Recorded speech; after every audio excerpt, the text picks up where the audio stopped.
dan teman-teman dari pengelola Magister Ilmu Hukum. Selamat pagi, salam sejahtera untuk kita semua. Nah, pada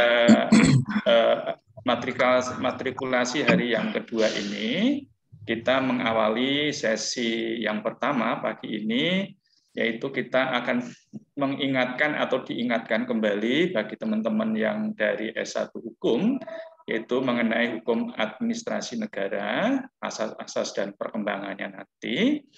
Kemudian bagi teman-teman yang non-hukum, ya semoga ini menjadi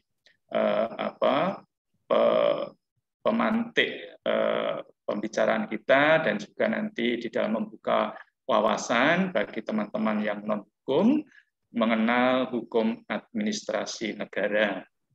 Nah, secara garis besar kami perkenalkan dulu, meskipun nanti Prof. Akib barangkali akan memperkenalkan diri secara detail. Beliau ini adalah promotor saya pada waktu S3. Kemudian juga beliau pernah menjabat sebagai sekretaris LPPN di Unila. Kemudian juga Wadir 1 pasca sarjana. Dan sekarang posisi beliau sebagai Ketua Program Studi Dr. Ilmu Hukum, Fakultas Hukum Universitas Lampung. Nah, cukup banyak karya tulis beliau, termasuk buku-buku yang nanti wajib dibaca oleh mahasiswa. Ada beberapa seri judul dari beliau itu Hukum Lingkungan. Juga beliau juga menulis banyak jurnal, termasuk jurnal yang berreputasi, yaitu jurnal Scopus. Nah, sepintas itu yang kami sampaikan kepada mahasiswa angkatan 2021 mengenai beliau, dan waktu kami serahkan kepada Prof. Akib sampai jam 10.30. Terima kasih Prof. Akib, kami persilahkan. Ya, terima kasih Pak Marja. Selamat pagi. Assalamualaikum warahmatullahi wabarakatuh. Waalaikumsalam warahmatullahi wabarakatuh. Selamat pagi, salam sejahtera untuk kita semua. Pagi, Prof.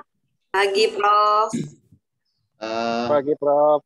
Tadi sepintas sudah dikenalkan oleh Pak Sumarja.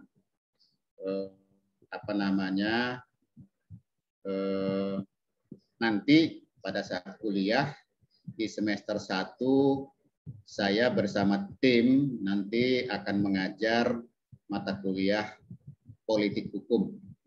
Tapi mungkin nanti kelasnya dibagi lah, karena kelasnya ini banyak. Ini jangan-jangan ini 5 kelas, ini nggak tahu saya 5 kelas mungkin Pak Marjo nanti ya. Belum tahu saya. Ini tahun ini kayaknya Bapak Ibu sangat beruntung, diterimanya cukup banyak.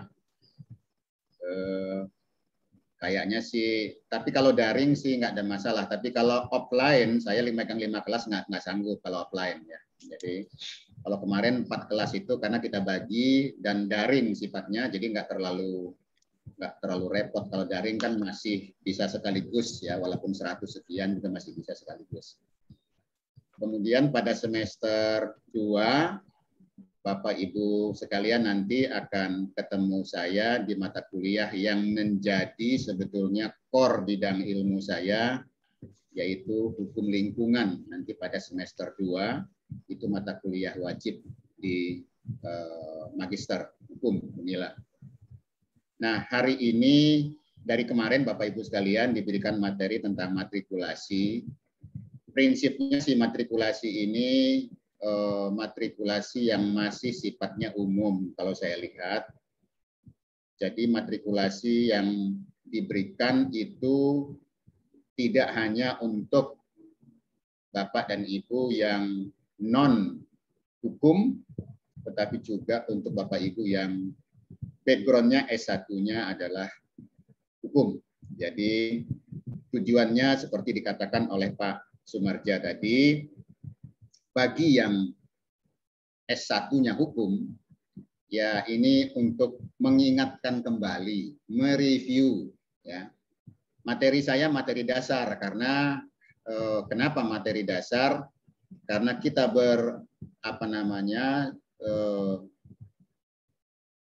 bukan berasumsi ya, karena kita melihat memang peserta S2 itu beragam. Jadi maka tidak semuanya berasal dari bidang hukum. Maka dalam matrikulasi ini kita berikan materi-materi dasar sebetulnya, sehingga bagi Bapak Ibu yang background-nya itu S1 hukum, saya kira ini hanya mencoba mengingat-ingat kembali. Nanti setelah ini harapannya dibuka kembali bukunya, dibuka kembali literaturnya, dibuka kembali jurnal-jurnalnya untuk memperdalam apa yang saya sampaikan hari ini bagi yang background-nya hukum. Nah, bagi yang background-nya non-hukum, maka ini menjadi bahan awal. Ya, menjadi bahan awal Bapak dan Ibu sekalian. Mungkin ada yang background-nya itu dokter, ada yang background-nya misalnya tenaga kesehatan yang lain, atau mungkin background-nya bukan bidang hukum lah, yang jelas banyak. Ada yang kadang dari FISIP, ada yang dari ekonomi, macam-macam yang masuk ke Fakultas Hukum. Ini menjadi bahan awal Bapak Ibu sekalian sebetulnya.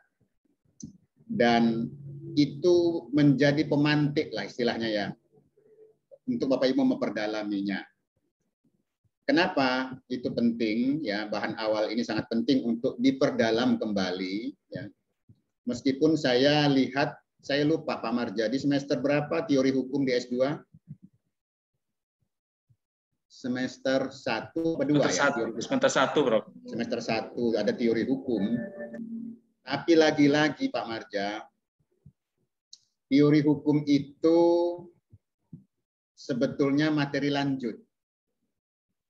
Sehingga kalau peserta kuliahnya tidak punya basic ilmu hukum, ya kayak orang yang ada di lantai tengah sebuah gedung, kakinya nggak nyampe ke bawah, di atas juga enggak.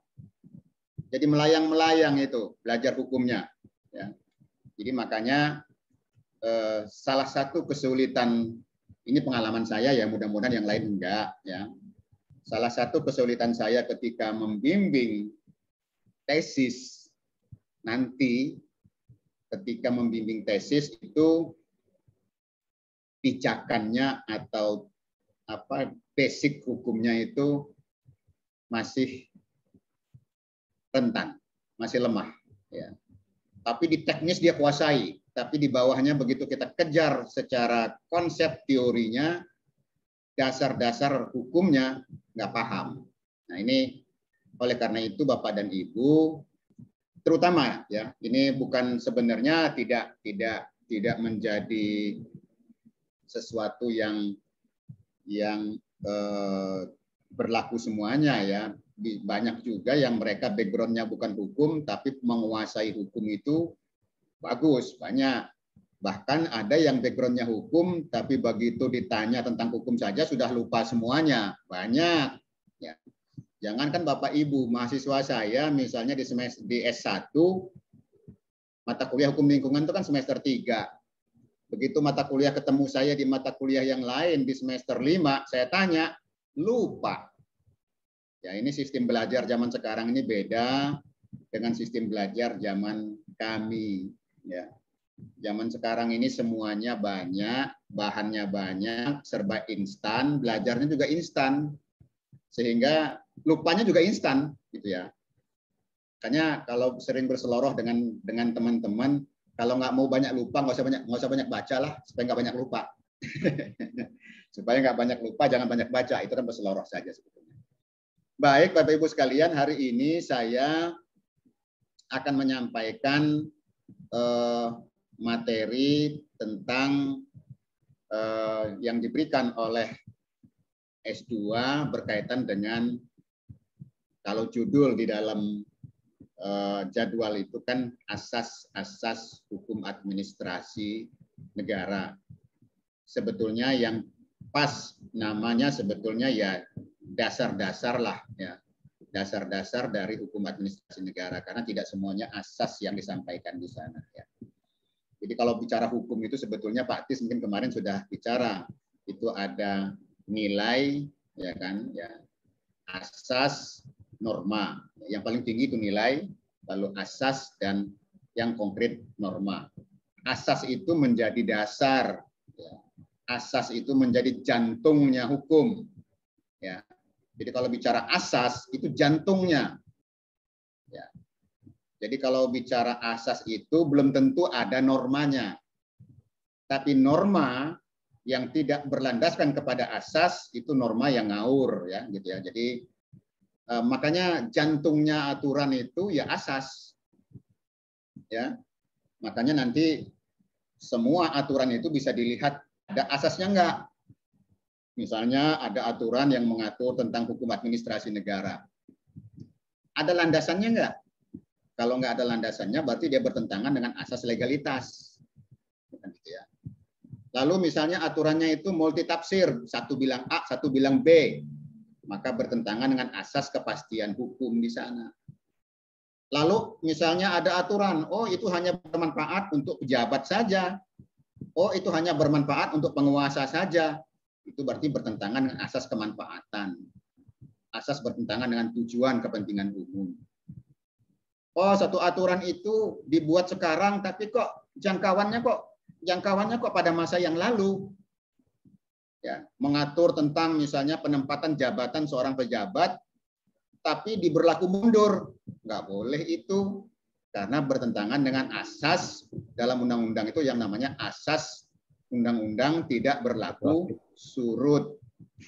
Nggak boleh aturan dibuat sekarang, diberlakukan untuk kegiatan atau perbuatan yang sudah lalu.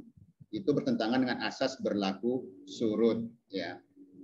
Banyak asas-asas itu ya. Saya tidak menyampaikan asas-asas seperti itu terlalu banyak, tapi saya akan menyampaikan tentang dasar-dasarnya dari hukum administrasi negara, termasuk nanti di dalamnya itu adalah asas-asas yang sering digunakan dalam hukum administrasi negara. Saya mulai dulu dengan berbagai istilah.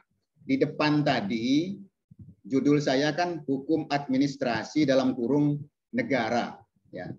Itu punya makna sebetulnya. Punya makna kenapa kok hukum administrasi itu sering disebut dengan hukum administrasi dalam kurung negara, tambahannya, atau kadang juga disebut dengan hukum administrasi tanpa embel-embel negara. Ya. Jadi memang istilah ini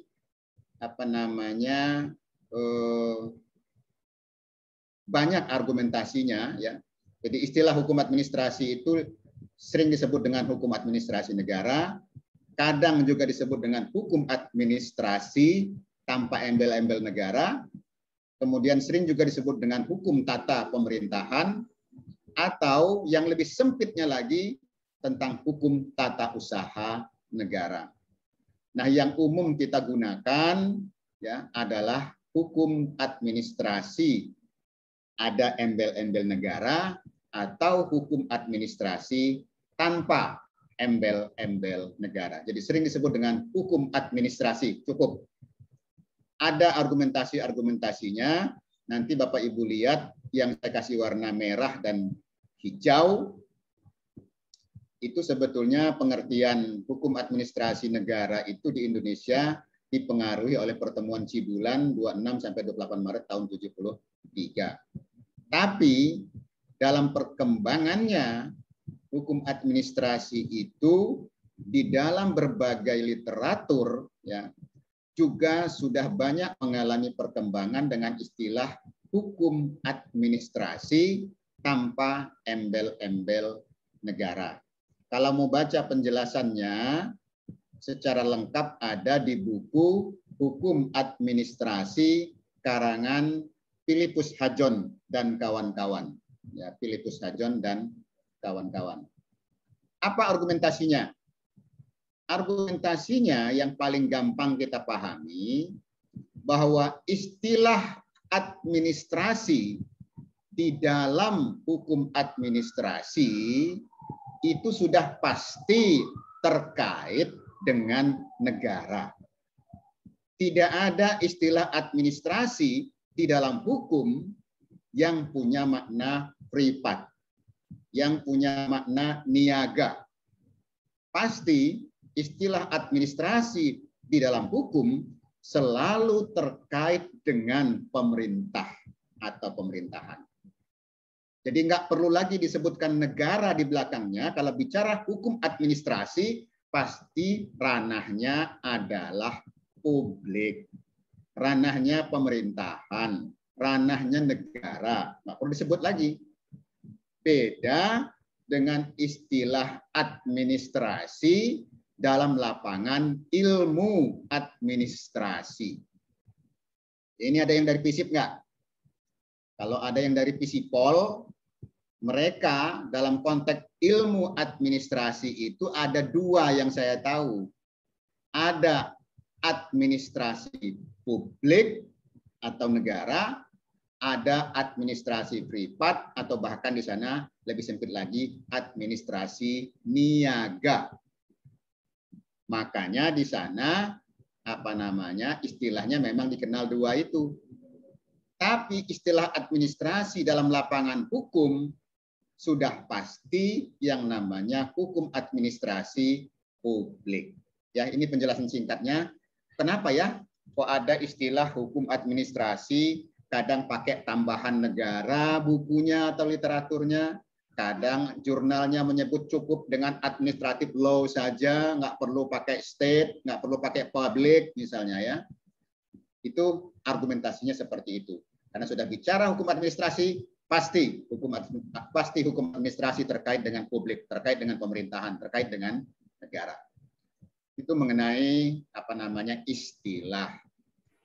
Nah, mengenai pengertian atau lingkup, ya sebetulnya banyak ragam pendapat. Ya. Tapi sebetulnya kalau saya coba ringkas sebetulnya hukum administrasi negara itu sebetulnya berkaitan dengan bagaimana ya kegiatan-kegiatan organisasi ya dari administrasi negara ya dan aktivitas-aktivitas dari administrasi negara itu.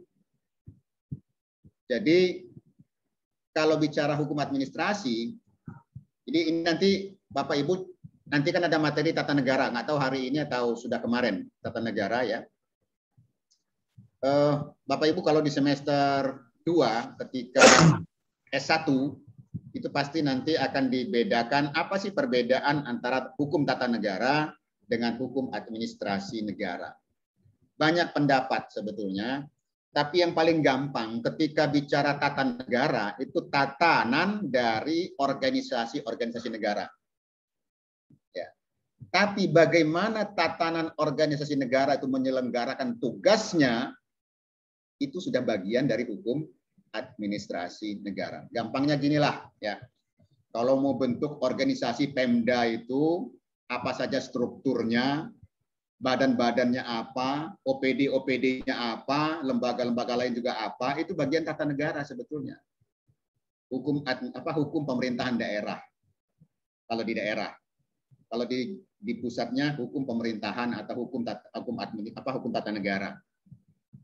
Tapi bagaimana menjalankan aktivitas-aktivitas mulai dari pengisian jabatan kepala daerah, wakil kepala daerah, pengisian jabatan pimpinan tinggi, ya, pratama atau dan seterusnya itu adalah bagian dari hukum administrasi. Termasuk bagaimana menjalankan aktivitas administrasi dalam konteks dalam hubungannya dengan warga negara.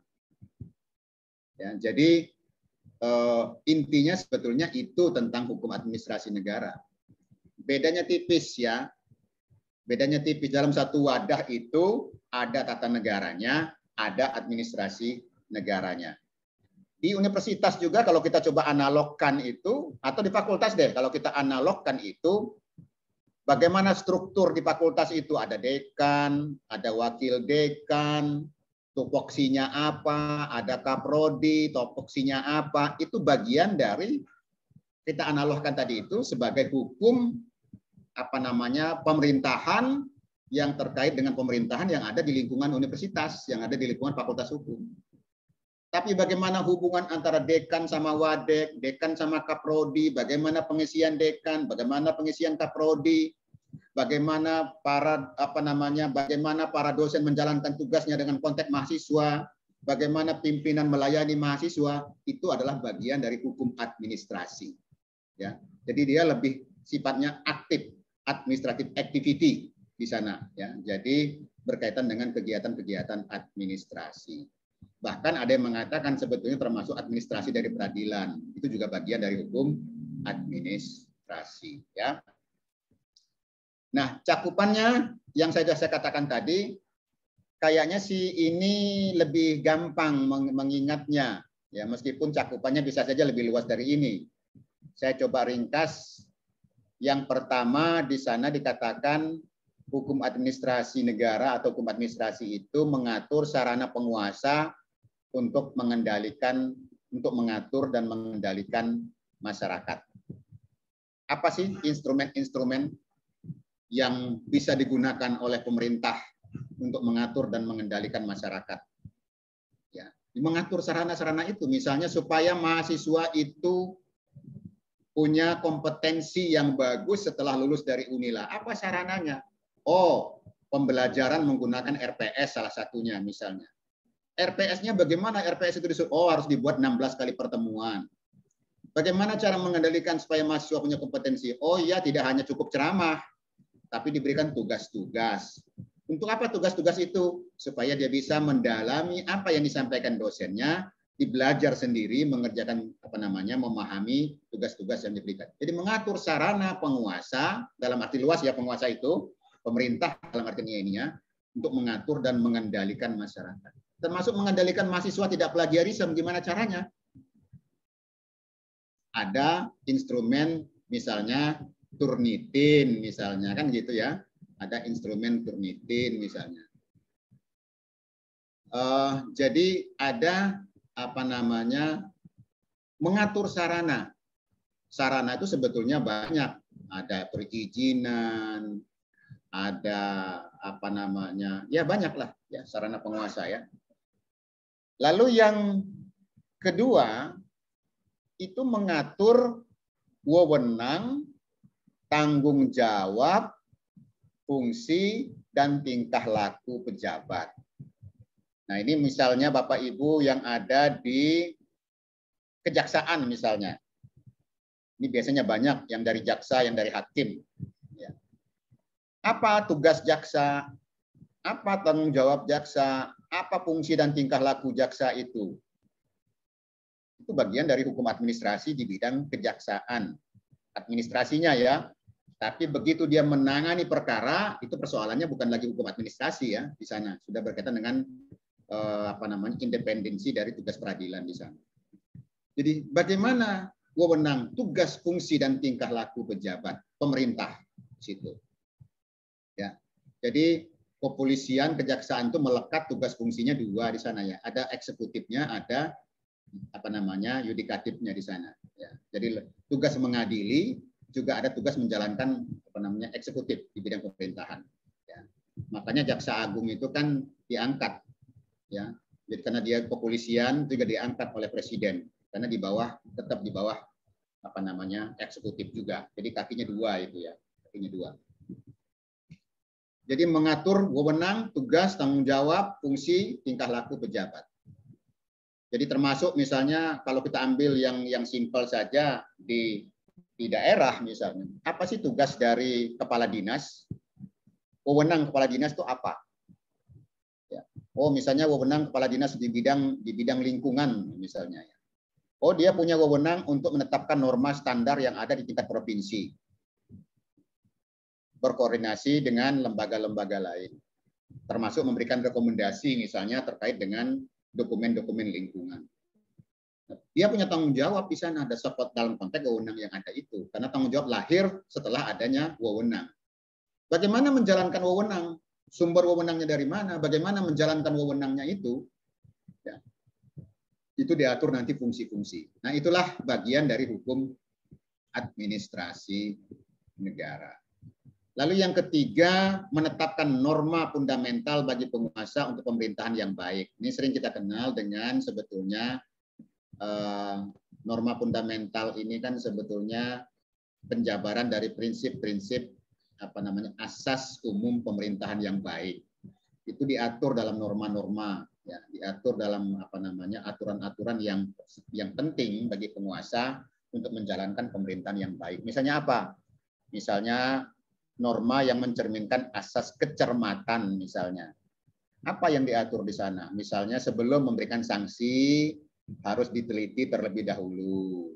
Harus ada verifikasi. Jangan tidak ada verifikasi langsung sanksi pecat misalnya.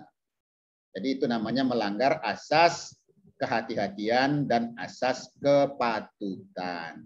Jadi kalau kita memberikan sanksi kepada mahasiswa tentu harus ada mempersiapkan tidak boleh melanggar asas kepatutan, asas kehati-hatian. Mahasiswa harus dipanggil dulu, ya, didengar dulu, ya, apa kesalahannya, dicari benar salah atau tidak, dibuktikan dulu, dibuat tim, baru kita berikan sanksi kepada mahasiswa. Jadi itu mengatur mengenai norma-norma fundamental bagi penguasa untuk pemerintahan yang baik. Jadi bukan sewenang-wenang jadinya nanti kan di sana ya. Kalau enggak bisa tindakan sewenang-wenang. Nah, apa fungsi hukum administrasi? Ya. Fungsi hukum administrasi ini ada 3 kalau kita rujuk dari Pedehan ya dalam bukunya Bestuurrecht in the Social Rechtsstaat. Ya, saya juga nggak bisa bahasa Belanda ya, cuma ini sumber aslinya dari sini. Nanti Bapak Ibu bisa baca bukunya Philippus Hadjon, atau Bapak Ibu bisa baca bukunya yang paling gampang, bukunya Ridwan HR lah, hukum administrasi yang dipakai di S1. Ada 3 fungsi dari hukum administrasi itu. Pertama, fungsi normatif. Ya, normatif fungsi. Ya, fungsi, bukan fungsi, fungsi. Normatif fungsi. Meliputi organisasi dan instrumen pemerintahan. Jadi fungsi organisasi-organisasi itu sebetulnya termasuk bagaimana menjalankan sebuah organisasi itu, ya, memakai instrumen apa, itu adalah fungsi normatif dari hukum administrasi negara. Yang kedua, fungsi instrumental, ya, fungsi instrumental. Ini terkait dengan instrumental yang aktif dalam bentuk kewenangan, ya. Sedangkan yang pasif dalam bentuk blades. Ya. Jadi Bapak Ibu nanti harus bisa membedakan beda antara peraturan, ya, dengan blades. Ya. Apa beda peraturan dengan blades? Ini kalau bukan orang hukum S1-nya memang agak sedikit asing ya. Apa sih blades itu? Blades itu sebenarnya terjemahan dari bahasa Belanda yang artinya sebenarnya kebijakan. Nah, kebijakan yang dimaksudkan dalam konteks hukum administrasi itu adalah kebijakan dalam konteks hukum. Bukan kebijakan yang dalam tanda petik sering kita kenal dengan istilah bijak sana, bijak sini, beda itu. Misalnya, nggak bisa Pak, harus melampirkan KTP. Sudahlah Pak, beri kebijakan saya Pak, saya kasih uang saku deh Pak, atau uang bukan itu maksudnya. Ya, jadi kebijakan di sini adalah pejabat pemerintah itu bisa mengambil tindakan-tindakan ketika ada aturan-aturan yang kurang jelas, ya, masih sangat umum, ya, kurang jelas, tetapi dia tetap harus melakukan tindakan di lapangan. Ini hati-hati memang antara blades ini, kalau nyangkut duit, ini yang sering tergelincir, Bapak Ibu sekalian. Jadi ibaratnya itu orang ada di istilahnya ya. Ketika melakukan blades ini, ini antara apa ya istilahnya ya? Pokoknya istilahnya itu kalau salah masuk penjara, gitu loh. Salah masuk penjara, benar bermanfaat bagi umat. Ini harus hati-hati Bapak Ibu ketika mengambil kebijakan dalam arti blades yang aturannya hawar-hawar. Ya memang blade itu diperlukan yang aturannya hawar-hawar. Kalau aturannya jelas bukan blade lagi namanya. Ya. Jadi di lapangan kita dihadapkan dengan sebuah situasi yang kita harus ambil sementara aturannya nggak jelas. Itu namanya blades. Ya. Atau istilahnya sering dikenal dengan hukum administrasi dengan istilah apa dikenal juga dengan istilah diskresi misalnya. Ya, diskresi. Blades itu. Ya, kebijakan. Ya, itu sering dikenal dengan istilah Blitzregel, ya, peraturan kebijakan atau kebijakan yang harus diambil menghadapi situasi yang ini. Kalau dia aturannya jelas, ya bukan blade, tapi kewenangan di sana kan sesuai dengan aturan yang ada. Tapi boleh nggak kita melakukan blades ketika nggak punya kewenangan? Ya nggak bisa. Jadi misalnya gini, ada kepala dinas di bidang kehutanan. Kan kewenangannya tentu di bidang kehutanan kan. Dia ambil nggak punya kewenangan di bidang perizinan, dia ambil kebijakan di bidang perizinan, ya nggak bisa. Sudah jelas itu bertentangan dengan wewenang yang ada. Itu namanya apa namanya menyalahgunakan wewenang untuk tujuan lain di situ kan gitu ya. Jadi ini memang apa namanya istilah blades itu sebetulnya umum ya untuk kebijakan. Apa dalam konteks hukum administrasi sebenarnya blade ini konteksnya dengan Blitzregel sebetulnya peraturan kebijakan. Jadi tindakan-tindakan yang apa namanya kalau Blitzregel itu kan sebetulnya sesuatu yang menampakkan diri sebagai sebuah aturan, tetapi sebetulnya bukan aturan. Coba nanti dianalisis ya, saya memantik saja. Bapak Ibu yang hukum yang terutama yang sudah tahu hukum apa namanya perbedaannya. Kalau nggak salah banyak aturan-aturan yang dikeluarkan oleh Satgas Covid, Bapak Ibu sekalian. Ya. Banyak aturan-aturan yang dikeluarkan oleh Satgas Covid. Saya masih bertanya ya. Satgas Covid itu punya kewenangan mengeluarkan aturan apa enggak sih? Aturannya apalagi aturannya dalam bentuk edaran yang dikeluarkan. Edaran kadang punya sanksi. Secara hukum yang sudah belajar hukum, kadang-kadang kita puyeng juga. Ini benar nggak sih strukturnya begini? Kalau saya misalnya, yang mengeluarkan aturan itu harusnya bukan Satgas Covid. Siapa komandannya? Oh, Menteri Dalam Negeri. Menteri Dalam Negeri yang keluarin, misalnya. Kalau di daerah itu siapa komandannya? Wali kota. Wali kota yang keluarkan, bukan Satgas. Ini coba nanti dipelajari Bapak Ibu sekalian ya. Satgas Covid itu kan cuma ad hoc. Begitu nanti misalnya Covid sudah nggak ada, Satgas bubar kan? Punya kewenangan nggak sih dia mengeluarkan aturan yang sifatnya berlaku untuk mengikat umum? Ini yang belajar hukum ya. Jadi nanti ini kan ada di sini juga ada dokter, ada tenaga kesehatan, yang nggak tahu hukum tadinya ya jalan-jalan aja, tapi yang mengerti hukum.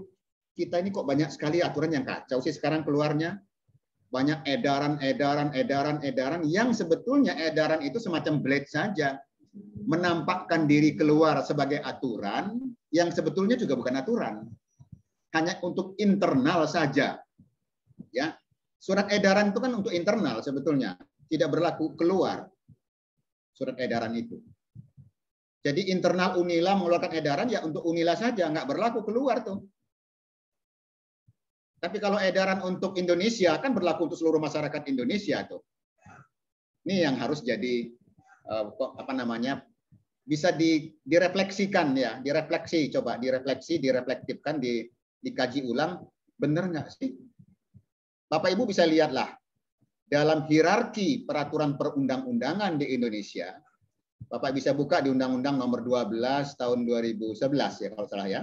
Di situ tidak ada hierarki peraturan dalam bentuk edaran itu nggak ada. SKB itu nggak ada sebetulnya. karena dia sudah merupakan semacam Bletchrechel sebetulnya, meskipun di pasal 7-nya banyak juga diakui aturan-aturan lain selain hierarki yang di pasal berapa itu lupa saya. Ayat 1-nya, 7 ayat 1 ya. Jadi ini kadang-kadang kita juga agak belajar hukum juga kadang-kadang membuat semacam tapi nggak apa-apa, itu yang paling enak belajar hukum itu memang sama dengan ilmu sosial yang lain. Laboratorium hukum itu selain yang ada di kampus-kampus, sebetulnya laboratorium hukum itu luas sekali, ada di masyarakat.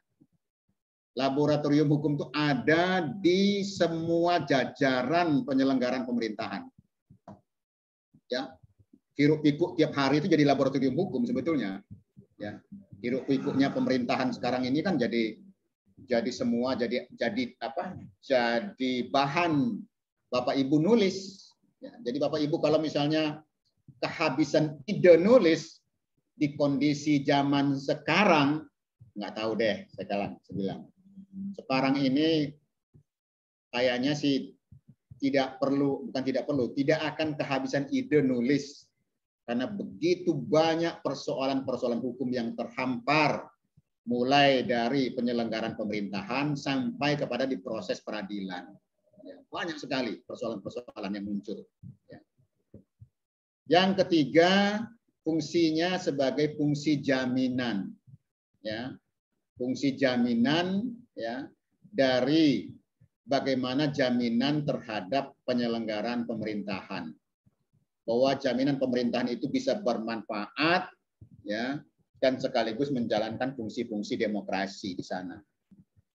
Jadi hukum administrasi itu juga menjamin bahwa penyelenggaraan pemerintahan itu selain demokratis juga bermanfaat. Ya, ada dul matahid. Jadi tidak semata, kalau saya bilang harusnya sih sebetulnya di sini jaminan kepastian hukum juga, ya tidak hanya dul matahid. Jadi kalau Bapak Ibu baca Gustav Redbruch, itu kan ada 3 sebetulnya nilai dasar hukum itu. Ada nilai dasar kepastian, ada nilai dasar keadilan, dan ada nilai dasar kemanfaatan. Ya kan ya. Nah, dalam konteks 3 nilai itu dalam konteks hukum pemerintahan lebih ditekankan kepada kemanfaatan dan demokrasi. Jadi hukum administrasi itu juga menyiapkan instrumen-instrumen demokrasi. Mulai dari ya, pengambilan keputusan. Jadi kalau misalnya pemerintah mau mengambil keputusan sesuatu tentang izin misalnya, izin mendirikan bangunan misalnya. Yang paling gampang kalau Bapak Ibu misalnya mengajukan izin mendirikan bangunan, biasanya diminta, ini ada yang kerja di Pemda enggak? Biasanya diminta yang namanya pernyataan tidak keberatan dari tetangga. Ya, biasanya diminta itu kan, pernyataan tidak keberatan dari tetangga. Hakikatnya sebetulnya salah satu hakikatnya adalah hakikat demokrasi sebetulnya. Demokrasi pemerintahan. Ada nggak sih tetangga kita sebelah kiri kanan depan belakang yang keberatan kita bangun rumah di situ?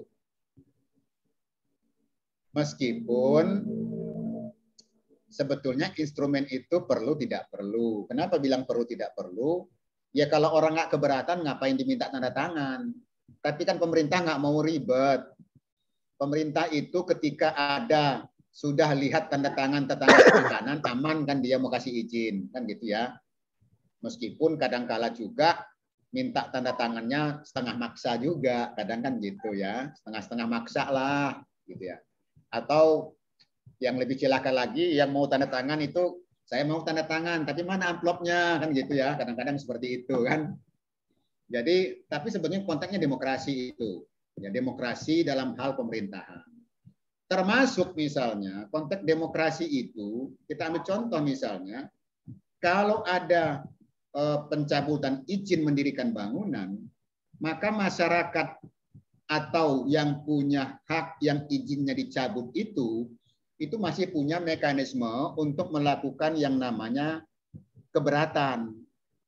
Ya, insprak istilahnya atau keberatan, bahkan banding administrasi. Kalau IMB itu kan dikeluarkan siapa? Oh, dikeluarkan wali kota. Melalui siapa? Melalui misalnya Dinas Perizinan Terpadu Satu Pintu.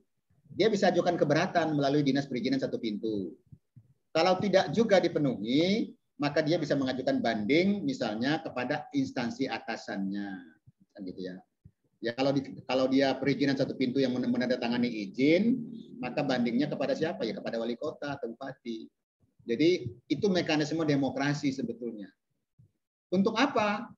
Supaya dijamin juga bahwa keputusan yang diambil itu memberikan manfaat ya bagi yang diberikan izin misalnya, termasuk bagi masyarakat yang ada di sekitarnya. Dan jelas bagi pemerintah. Jadi di sana bahkan di sana disediakan mekanisme ganti rugi, ya ganti rugi. Ada mekanisme ganti rugi terhadap administrasi pemerintahan. Ya. Jadi setidaknya 3 fungsi itu ya, fungsi normatif, fungsi instrumental, dan fungsi jaminan. Saya lihat dulu jam berapa nih, kayaknya akan ngomong nanti udah jam 9.41 ya. Sudah 41 menit ya. Kemudian ada hal-hal yang perlu diperhatikan, saya pikir loncat ya, ini saya pikir sepintas aja ya. Pertama, perubahan kelembagaan negara. Nah, ini perubahan kelembagaan negara dalam konteks hukum administrasi ini perlu diikuti Bapak Ibu sekalian. Jadi nggak bisa kita belajar hukum administrasi negara dalam arti luas misalnya hukum tata negara, tapi kita belajarnya yang lama. Ya, kita pelajari yang lama, kita nggak ngikuti perkembangan. Ikutilah perkembangan. Misalnya kelembagaan negara dalam konteks otonomi daerah itu selalu berubah. Jadi kalau Bapak Ibu nanti misalnya mengkaji tesis, menganalisis tugas, ya lihat kelembagaan negara. Kalau di daerah itu konteksnya otonomi itu lihat yang baru juga, jangan lihat yang lama saja. Nanti referensinya masih Undang-Undang 574. Ya. Referensinya masih Undang-Undang 22 tahun 99. Referensinya masih Undang-Undang nomor 32 tahun 2004. Padahal tentang kelembagaan negara dalam konteks otonomi daerah itu misalnya ya, dalam konteks otonomi daerah itu kita sudah menggunakan Undang-Undang nomor 23 tahun 2014. Sudah tidak sama kelembagaan-kelembagaannya itu, termasuk urusan pemerintahannya pun sudah tidak sama lagi. Kalau mau lengkap baru baca semuanya, kita ingin tahu bagaimana dinamika otonomi daerah itu dari zaman setelah kemerdekaan sampai sekarang. Monggo. Ya. Otonomi daerah itu bukan baru sekarang. Otonomi daerah itu sudah ada sejak zaman kemerdekaan. Ya, jadi jangan keliru juga, Pak, otonomi daerah itu kan baru ada setelah reformasi. Enggak. Ya, otonomi daerah itu sudah lama ada. Ya, bahkan tahun 57 59 itu otonomi daerah kita sudah tahun 65 ya, tahun 65 otonomi daerah kita itu sudah cukup kuat, diberikan kewenangan yang luas. Baru tahun 74 ada semacam resentralisasi kewenangan otonomi daerah itu ditarik ke pusat melalui Undang-Undang nomor 5 tahun 74. Sejak saat itulah kita mengenal otonomi daerah itu seolah-olah dalam tanda petik tidak ada otonomi daerah. Mulai kapan kita kenceng lagi istilahnya? Ya mulai reformasi Undang-Undang nomor 22 tahun 99. Jadi ada dinamikanya, ada pasang surutnya, ya. Undang-Undang 2299 itu otonomi daerah kita otonomi sangat luas itu kalau kita lihat, bahkan ada yang mengatakan otonomi daerah di era tahun 99 sudah kebablasan, ya. Makanya kewenangannya ditarik lagi melalui Undang-Undang nomor 32 tahun 2004. Ya, ditarik lagi. Setelah berjalan berapa tahun? Ya, 10 tahun. Ya, setelah berjalan 10 tahun, lihat dinamika yang berkembang, kayaknya pusat itu gusar juga dengan sistem di daerah, ditarik kembali melalui Undang-Undang Nomor 23 tahun 2014. Setelah berjalan 7 tahun, ada lagi nggak?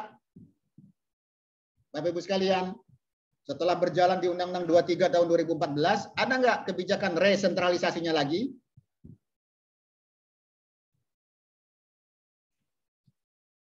Pingkan.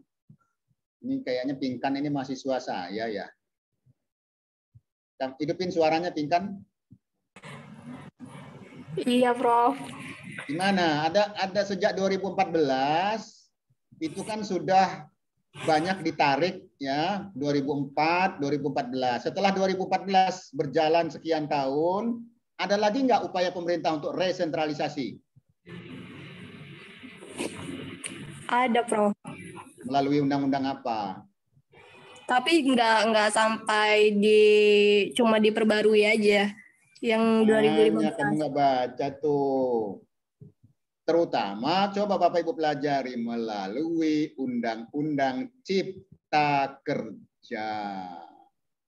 Melalui Omnibus Law, bus yang besar, busnya Omni. Iya, Prof. Jadi semua muatan aturan itu lebih kurang 70 peraturan perundang-undangan diubah, ditambah, dicabut. Kewenangannya dipangkas, kewenangan daerah itu tarik, jadi pusat kewenangannya banyak ditarik. Jadi ada resentralisasi lagi. Jadi berturut-turut tuh, 2009 dikasih luas, dikasih banyak, 2004 ditarik, 2014 ditarik, 2021 ditarik, 2020 ya ditarik lagi. Lama-lama kayak dulu lagi ya, sentralisasi ya, sama dengan di bawah Undang-Undang 574 nih, semuanya dikendalikan pusat. Di bawah Undang-Undang 574 itu gubernur itu kan di drop itu, nggak ada dipilih-pilih daerah, gubernur kasih dari pusat. Bupati apalagi, wali kota apalagi, gubernur aja dikirim kok itu ya. Lupa saya kalau bupati wali kota saya lupa waktu itu, tapi gubernur di drop dari pusat itu. Ya. Jadi tidak ada istilah pemilihan di daerah melalui DPR juga nggak ada, atau dulu DPR saya lupa, ya di drop ya, di drop dari pusat. Nanti lama-lama juga jangan-jangan nanti lama-lama gubernur itu kan karena dua kaki ya. Gubernur itu kan dua kaki. Kakinya sebelah dia sebagai wakil pemerintah pusat di daerah, yang satu dia sebagai kepala daerah. Nanti lama-lama jangan-jangan nanti daerah suruh ngusulin yang ngetepin pusat nanti gubernur itu. Ada wacananya itu. Dewan misalnya mengusulkan, nanti yang ngetok palunya milihnya pusat. Bisa jadi karena gubernur itu adalah wakil pemerintah pusat di daerah. Jadi gubernur itu ada kepala wilayahnya, gubernur itu sebetulnya. Disitulah nanti dia menjalankan asas dekonsentrasi. Ya, bukan asas ya, dia menjalankan apa namanya proses-proses dekonsentrasi di sana. Asasnya tugas pembantuan ya. Dia menjalankan asas tugas pembantuan, yaitu menjalankan prinsip-prinsip dekonsentrasi. Reformasi birokrasi. Wah, sekarang reformasi birokrasi berjalan sangat cepat. Polisi reformasi birokrasi. Dulu kalau kita bikin SIM misalnya manual, sekarang bikin SIM nggak tahu nih sudah jalan belum yang mana yang Pak Polisi di sini. Sudah jalan belum? Kan dulu katanya bikin SIM cukup lewat sudah bisa lewat sistem. Nanti kalau sudah lewat sistem paling kita ke sana hanya apa gitu ya. Kemudian sistem perizinan sudah terpadu satu pintu. Ya. Apa namanya? SSO, single submission online. Nggak perlu datang. Bayar pajak kita sudah bisa di mall. Kalau saya bilang reformasi birokrasi kalau ke depan ada yang diperpajakan sama ini enggak. Harusnya bayar pajak nggak perlu ke mall. Pakai sistem. Kan cuma bayar. Pakai sistem aja, nggak usah ke mall. Bayar pajak pakai mobile banking. Kenapa enggak? tinggal dikirim logo anunya, logo stikernya atau apa logonya dikirim ke kita. Orang cuma mau bayar pajak kok repot. Kecuali misalnya dia sudah lewat dari yang namanya 4 tahun atau 5 tahun, kan harus ganti plat, dia harus datang. Kan di situ nanti ada verifikasi, cek fisik, verifikasi. Tapi kalau bayar rutin, kenapa harus di mall? Kenapa harus di apa istilahnya UPC apa, pelayanan cepat? Harusnya dari rumah. Lebih bagus. Simple. Orang kita bayar listrik sekarang bisa dari rumah. Kita bayar PAM bisa dari rumah. Kita bayar, kemarin saya baru masuk PGN di rumah saya kirim fotonya dari rumah, capture, oh tinggal langsung transfer dari rumah. Kan bisa. Persoalan nanti misalnya PGN, listrik, air, 3 bulan sekali atau 2 bulan sekali dia mau ngecek di lapangan, monggo, kan gitu. Sama aja. Mobil itu misalnya bisa dicek apa, kapan dicek, tapi kalau bayar pajaknya tidak harus ke sana. Jadi ada reformasi birokrasi. Termasuk sekarang yang di birokrasi eselon 3, eselon 4 dihilangkan. Diganti jabatan-jabatan fungsional. Itu kan reformasi birokrasi. Ya. Kemudian sumber sistem hukum positif, norma tidak tertulis yang tumbuh. Nah, ini nanti norma pemerintahan yang jalan dalam praktek pemerintahan tapi tidak diatur secara tertulis. Ini juga harus diperhatikan. Ada asas-asas hukum administrasi dan semangat anti korupsi. Jadi kita ini semangat anti korupsi itu sudah dipakai, diterjemahkan dalam pemerintahan yang namanya zona integritas apa istilahnya lupa saya, WBM apa namanya ya. Di Kejaksaan sudah menerapkan, di Unila juga sudah menerapkan zona bebas korupsi segala macam itu ya. Tapi lagi-lagi ini kan harus didukung oleh semua aspek. Ya, tidak cukup dengan zona integritasnya, tapi tidak didukung oleh aspek-aspek yang lain. Nah, deskripsi hukum administrasi yang apa namanya? Ini yang tradisional ya. Jadi konsep hukum administrasi yang konvensional ya, yang konvensional masyarakat itu dikendalikan, diarahkan oleh pemerintah. Saya gambarkan ini ya. Sturen itu mengatur, mengarahkan. Ya, sturen. Mengarahkan di sini, mengarahkan lalu penguasa itu bisa memberi sanksi kalau melanggar arahan itu kepada masyarakat. Tapi masyarakat punya hak untuk mengajukan ini. Partisipasi tadi, konteks demokrasinya bisa ke penguasa. Nah, konteks inilah yang dinamakan dengan masyarakat atau penduduk itu bisa memohon perlindungan hukum kepada penguasa. Ya, jadi ada tindakan-tindakan penguasa mengatur, mengarahkan melalui berbagai instrumen yang ada. Lalu misalnya ada pelanggaran bisa kasih sanksi. Lalu masyarakat dalam konteks perlindungan hukum ini, masyarakat bisa mengajukan keberatan, mengajukan banding kepada penguasa. Ini sebagai salah satu konsep tadi itu saya katakan demokrasi di dalam hukum administrasi. Ini paradigma konvensional. Sekarang paradigmanya di era reformasi berubah. Begini. Jadi bukan masyarakat yang ke penguasa, tapi penguasa atau pemerintah yang ke masyarakat. Jadi dibalik. Fungsi pemerintah tetap memberikan pembinaan, ya, tapi sekaligus mengayomi. Nah ini fungsi pengayoman. Ya. Jadi pemerintah itu tidak sekedar mengatur, tidak sekedar membina, tapi mengayomi. Nah fungsi inilah yang paradigma barunya. Jadi moderasi hukum administrasi itu seperti ini. Jadi kalau dulu ini kan pemerintah itu jadi raja, jadi amtenar kan ya. Kalau sekarang kan pelayan harusnya kan, pengayom. Jadi Bapak Ibu sekalian ketika jadi penguasa itu fungsinya fungsi pengayom, fungsi pelayan, kan seperti itu. Kami di S2, di S3 ya pelayan. Pelayan siapa? Pelayan mahasiswa. Oleh karena itu, ketika ada sesuatu yang mahasiswa kurang puas, silakan mahasiswa mengajukan apa keberatan atau pertanyaan atau apa terhadap lembaga penyelenggara. Monggo boleh. Ya, keberatan terhadap SPP, monggo ajukan. Nanti dilihat ada nggak aturannya. Oh ada. Kalau Anda sudah SHP, misalnya ya, kapan SHP-nya kalian ini? Paling nggak tahun depan ya. Kalau sudah SHP, SPP-nya sudah bisa, lupa saya, 50% kalau nggak salah SPP-nya. Lumayan kan 50%. Jadi ada upaya partisipasi dari mahasiswa. Pak, kami keberatan Pak, SPP kami kan sudah ini, kami sudah SHP, bisa ngajukan. Oh ternyata ada dasarnya. Boleh ajukan keringanan pembayaran SPP. Ada aturannya kok, sudah diatur. Ya. Kemudian sumber hukum administrasi negara. Sumbernya yang pertama Pancasila. Ini Pak Tis kemarin kan sudah menyampaikan tentang pengembangan hukum.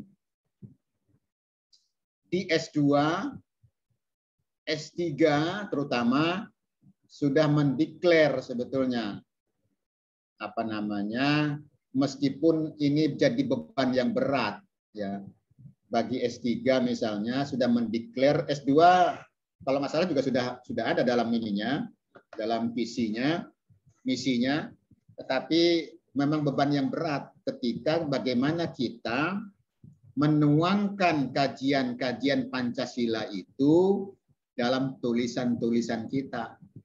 Ya, karena menjadi semacam flagship-nya, brand-nya, apa ciri khasnya, keunggulannya, keunikannya, kita itu adalah kajian pengembangan hukum Pancasila. Jadi hukum administrasi negara sumbernya adalah pertama Pancasila. Pancasila itu apa namanya, tidak dimaknai sesimpel kita membaca sila-sila Pancasila, tidak. Kita harus melihat nilai-nilainya, prinsip-prinsip dasar yang ada di sana. Undang-undang dalam arti luas, artinya termasuk undang-undang dasar di sana. Ya. Undang-undang dasar itu semuanya kiblatnya kan harusnya ke sana sebetulnya. Jadi kalau kita belajar hukum, ya, belajar hukum itu tolok ukur yang utama itu dari sisi nilai, dari sisi prinsip, dari sisi asas itu ada di Pancasila.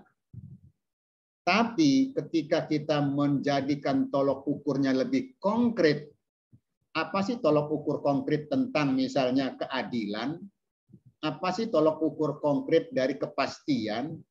Apa sih tolok ukur konkret dari kegunaan? Kita bisa baca di undang-undangnya, di norma-normanya. Norma tertinggi itu adalah Undang-Undang Dasar 45. Ketika ada aturan yang bertentangan dengan aturan di atasnya, kita anggap dia bertentangan dengan norma yang ada sebagai penjabaran dari sila-sila Pancasila itu. Ketika undang-undang yang bertentangan, maka ada lembaga yang menjadi guardian, menjadi pengaman, pelindung, pengayom, menguji. Siapa lembaganya? Yaitu Mahkamah Konstitusi. Tapi kalau ada peraturan di bawah undang-undang yang dianggap bertentangan dengan prinsip nilai asas yang ada di dalam undang-undang, lembaganya siapa yang mengadilinya? Lembaganya siapa yang mengawalnya? Yaitu Mahkamah Agung. Jadi sudah ada dua lembaganya.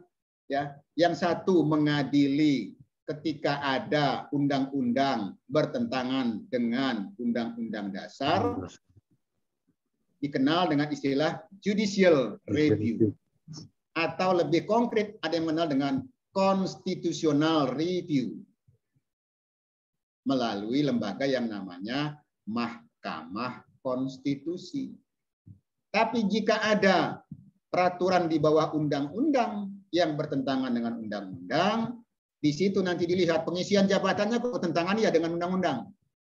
Oh, maka nanti diuji. Ketika ada peraturan KPU misalnya yang bertentangan dengan undang-undang, maka peraturan KPU itu harus diuji ke Mahkamah Agung. Jadi sudah disediakan semua sebetulnya. Itu namanya uji material. Ya. Bahkan di MK itu ada uji formal sebetulnya, di sana disediakan juga lembaganya. Kebiasaan atau praktek administrasi negara. Jadi hal-hal yang sudah dilakukan jadi kebiasaan sehari-hari dan bagus, itu menjadi sumber juga dari hukum administrasi negara. Lalu putusan pengadilan, ya, putusan pengadilan yang sudah memiliki kekuatan hukum tetap, terutama di bidang hukum administrasi. Kalau jurisprudensi dalam konteks hukum administrasi artinya jurisprudensi dalam bidang tata usaha negara, ya, kalau saya pahami. Misalnya putusan pengadilan tata usaha negara, TUN. Ya. Kalau ya apa namanya jurisprudensi di pengadilan umum bukan jadi sumbernya hukum administrasi, tapi sumber hukum yang lain. Misalnya sumber hukum pidana atau sumber hukum perdata. Doktrin atau pendapat para ahli. Nah, doktrin ini menjadi sumber yang keempat, kelima. Doktrin. Jadi pendapatnya para ahli, makanya kalau ada silang sengketa, ada kasus KPU gugat-menggugat atau Bawaslu, dia panggil yang namanya misalnya Yusril Iza Mahendra. Sebagai apa dia? Sebagai ahli.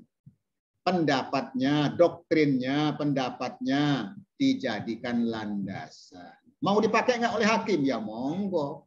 Dipakai atau tidak terserah hakim kan di sana. Ya, dipanggil Pak Edi Ripai itu tiap minggu jadi ahli kasus pidana. Mau dipakai nggak oleh hakim? Ya terserah hakim mau dipakai atau tidak. Ya, tapi hakim sudah punya ketika dia mau pakai. Oh, saya sudah punya justifikasi. Pendapat siapa? Pendapat Pak Dr. Edi Ripai. Ya, jadi ahli ini banyak yang digunakan jadi sumber hukum administrasi, ya, termasuk bukan hanya administrasi ya, sumber hukum secara umum. Bahkan setiap sidang di pengadilan itu rata-rata manggil ahli, apalagi di bidang-bidang yang agak rumit bagi orang hukum kurang paham. Misalnya terkait dengan racun sianida, orang hukum kan nggak paham, harus panggil orang ahli racun. Panggil, datangkan ahli racun, misalnya. Ada kasus tentang lingkungan hidup. Tidak cukup sebetulnya kalau ada kasus lingkungan itu manggil ahli hukum lingkungan. Tidak cukup. Misalnya ada hal-hal yang rumit, dia harus panggil ahli biologi, ahli kimia, kalau limbahnya terkait dengan limbah kimia misalnya, dan seterusnya. Ini untuk memperkuat pengambilan keputusan, ya, pengambilan keputusan. Kalau di bidang yang umum, kalau di bidang administrasi negara, tentu ahli di bidang administrasi. Sengketa TUN misalnya kan dipanggil ahli yang terkait. Atau misalnya ketika gubernur mau ambil keputusan, dia bisa memanggil ahli, ya, untuk memberikan advice atau pendapat. Jadi sumber sebetulnya di situ. Lalu traktat atau perjanjian internasional. Nah, landasan hukum administrasi ini waktunya terlalu, saya cepat aja ya, biar ada waktu diskusi. Landasan hukum administrasi itu ada 3 di situ: negara hukum, demokrasi, dan karakter instrumental. Jadi hukum administrasi pun landasannya tetap negara hukum. Ya, asas legalitas misalnya di sana harus jadi landasan. Tidak boleh misalnya pejabat ngambil keputusan tidak ada landasan hukumnya, nggak boleh. Jadi itu bertentangan dengan hukum dan namanya, ya. Jadi lalu demokrasi, ada prosedur yang dibuka, prosedur yang terbuka. Mau isi jabatan pratama misalnya, nggak boleh kocok bekem kan. Harus diumumkan, diseleksi, meskipun dalam tanda petik ketika sudah 3 besar, ya monggo yang mau pakai kalau sudah 3 besar itu kan. Ribut nih misalnya, kenapa urutan ketiga yang dipakai? ya silakan saja yang mau pakai. Yang penting timnya sudah bekerja mengurutkan nomor 1 sampai dengan nomor 3. Prosesnya sudah dibuka, diumumkan. Siapapun boleh daftar. Di Unila sudah ada itu contoh. Ada pejabat setara eselon berapa? 2 ya di Unila yang yang diduduki atau dipilih dari bukan orang Unila, dari Pemda. Kepala Biro perencanaan kalau nggak salah ya. Kepala Biro Perencanaan itu dari Bapeda apa dari mana? Dari Tulang Bawang apa dari mana? Lupa saya. Mohon maaf saya lupa ya. Jadi bukan dari Unila itu. Jadi sudah pernah dibuka ya, dibuka keluar. Boleh. Lalu karakter instrumentalnya apa? Efektif dan efisien. Jangan menggunakan paradigma lama. Kalau bisa dipersulit, kenapa dipermudah? Itu paradigma lama kan?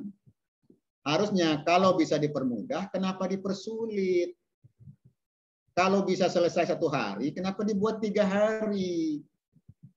Ini harusnya jadi landasan hukum administrasi. Karakter instrumental itu begitu. Kalau bisa tidak perlu datang ke kantornya, kenapa enggak dari rumah? Lebih efisien, kan saya katakan. Bayar pajak itu paradigma barunya harusnya cukup dari rumah. Bahkan tilang saja sekarang kan sudah ada tilang elektronik gitu kan ya.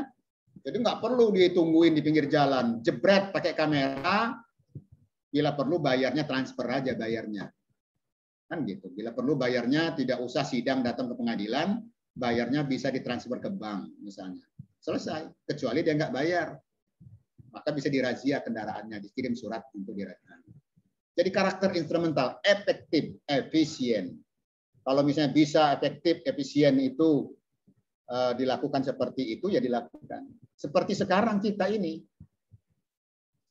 Kita daring ini kan efektif, efisien. Tapi efektifnya saya masih meragukan efektifnya. Efisien, yes. Di masa pandemi, kuliah semua efisien. Tidak perlu makan siang, tidak perlu ngopi, tidak perlu ongkos, tidak perlu bensin ke kantor, paling siapkan kuota. Kalau rumahnya pakai wifi, aman. Tapi efektifnya masih tanda tanya. Kenapa? Ada yang sambil makan, ada yang sambil tidur, ada yang kamera tutup sambil ngobrol.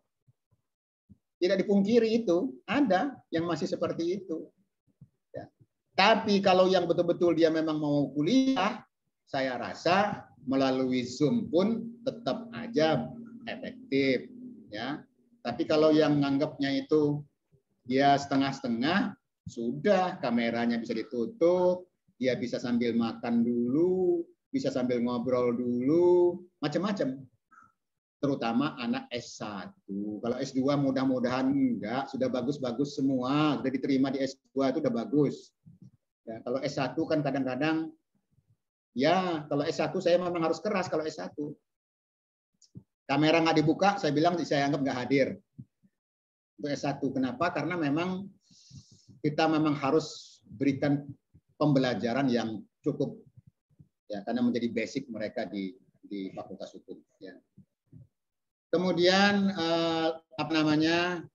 prinsip-prinsip dari tadi kan ada prinsip negara hukum, demokrasi, tanda instrumental ya. Nah, ada prinsip-prinsip yang harus dipahami dalam konteks negara demokrasi. Ya, ini harus negara hukum dulu harusnya ya. Mana konsep negara hukum? Ini masih banyak ya. Nah, apa namanya? Ya, oke. Negara hukum itu landasannya jelas semua berdasarkan kepada hukum. Nah, sekarang kita lihat negara hukum dalam konteks demokrasi. Negara hukum dalam konteks demokrasi itu artinya negara hukum yang tetap harus memperhatikan prinsip-prinsip demokrasi. Apa prinsip demokrasi itu? Ini nanti ini sebenarnya wadahnya HTN ini ya. Tapi kita harus tahu juga, nanti mungkin di HTN diulang. Ada kedaulatan di tangan rakyat. Berarti ada lembaga perwakilan di sana. Ada pemencaran kewenangan. Kalau semua kewenangan itu ada di pusat, tidak ada yang dikasih ke daerah, maka sebetulnya kita itu bukan lagi negara demokrasi nantinya di sana. Jadi negara otoriter kita. Makanya tetap saja kalau kita menganggap kita negara demokrasi, meskipun sekecil apapun kewenangan daerah tetap harus ada. Ya, kalau enggak, kita nanti bukan lagi negara demokrasi, karena kewenangannya harus dipencarkan setidaknya secara vertikal. Ya. Ada mekanisme check and balances. Kalau nggak ada yang ngecek, nggak ada yang menjadi penyeimbang, bablaslah itu. Kalau semua kekuasaan ada di presiden, ya semaunya presiden terserah. Maka harus ada yang mengeceknya dan ada yang menjadi penyeimbangnya. Siapa? Dewan misalnya di sana. Ada lembaganya. Ada jaminan persamaan, kesetaraan dalam kehidupan bersama, ada pengakuan-pengakuan terhadap perbedaan, pluralitas. Oke. Nah, negara hukum demokrasi itu maksudnya apa? Negara hukum yang menjamin prinsip, menggabungkan prinsip negara hukum dan prinsip negara demokrasi. Jadi nggak boleh tangan besi gitu aja. Ya, jadi negara hukum kalau sudah pakai tangan besi bukan negara hukum demokrasi lagi namanya, sudah negara hukum atau negara yang negara otoriter di sana. Ya. Saya percepat karena waktunya tinggal sedikit. Negara hukum itu yang sekarang kita kenal itu sebetulnya negara hukum yang seperti apa? Negara hukum yang ini, yang sebelah kanan. Negara hukum yang ingin mewujudkan yang namanya kesejahteraan rakyat. Dalam arti negara hukum modern kan, bukan negara hukum klasik. Kalau ada negara hukum klasik itu kayak orang yang ngumpet, ya, ngumpet ketika ada pelanggar langsung, ayo lo, gue tangkap. Itu negara hukum klasik namanya. Tapi ketika negara hukum yang modern harusnya dia sudah menampakkan diri sebagai pengayom, sebagai pelayan, sebagai aparatur yang mengayomi. Untuk apa? Untuk mewujudkan, mengutamakan kepentingan seluruh rakyat. Welfare state di situ. Negara harus ikut campur dalam semua lapangan kehidupan. Ini ada dilema nanti di sini. Bapak Ibu bisa kaji lebih dalam. Ya. Di era global, ya, di era globalisasi ini, semua menginginkan terutama negara asing, pemilik modal, semua menginginkan diserahkan kepada mekanisme pasar.